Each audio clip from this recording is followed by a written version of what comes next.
Hi guys, I'm Jules. This is RecoveriN. Hit that subscribe button right now if you're tired of pretending like you have your life together. I've spent my career in the trenches of healthcare, worked as a tech, field EMT, critical care registered nurse all throughout COVID, all the way up to running a 120-bed facility as the director, which officially makes me one of the dumbest smart people on YouTube. For nearly a decade, I played that game perfectly. I told myself I was fine, while my brain was slowly transforming into a literal dumpster fire. I completely ignored every warning sign. My own PTSD, my own trauma. I decided to self-medicate. I became an alcoholic and almost burned my entire life straight to the ground. If you're a first responder, healthcare worker, or barista currently drowning, self-medicating, putting down the drink or the drug is the easiest first step. To actually succeed, we have to get to the root cause, and that's the hard work. My goal is to help you before you burn everything down. Let's get vulnerable. Let's talk clinical. I've all heard the word trauma thrown around in casual conversation. But in the medical world, it's not just a bad day. It's a total biological cluster. When your life goes sideways, your brain's survival system hits that panic button and absolutely refuses to let go. Why does one event turn into a permanent haunted house experience in your head and others don't? Let's figure that out. Let's get a little clinical here. You have an HPA axis, which is your hypothalamus, your pituitary gland, and your adrenal gland, which is your body's emergency response network. If you're in the ER, on the rig, patrolling the streets, whatever, this system is a masterpiece. You see a threat, the axis dumps cortisol, dumps adrenaline, and you're sharp. But after years of that, the system's off switch, which we call the negative feedback loop, gets completely shot to hell.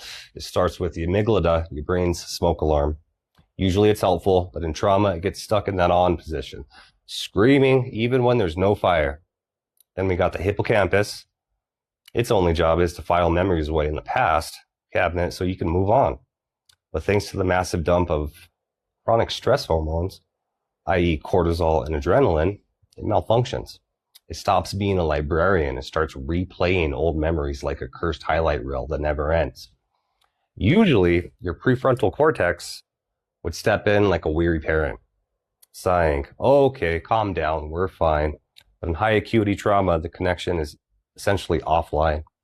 The alarm is screeching, the logic center is ghosting you, your HPA axis is flooding your system with adrenaline, keeping you in a state of high alert, fight or flight, whatever you want to call it, even whenever you're just trying to buy something at the grocery store, hang out with your dog.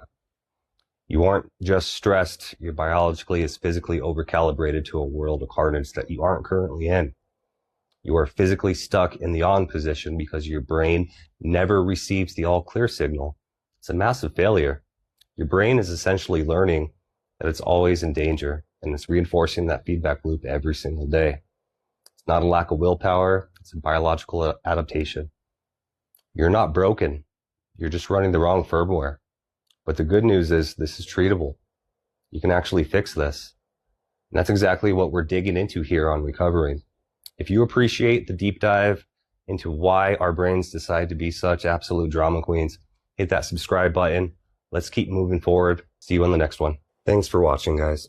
We're here to break the silence here at RecoveriN. This is a place for clinical truth about PTSD, the invisible physical toll of the job, and the raw reality of recovery. I am a clinician, and I'm not a therapist. Take this as one human to another. We're tearing down the savior mask, learning that saving yourself is the most important clinical step you can take. You aren't alone. Like, subscribe, follow.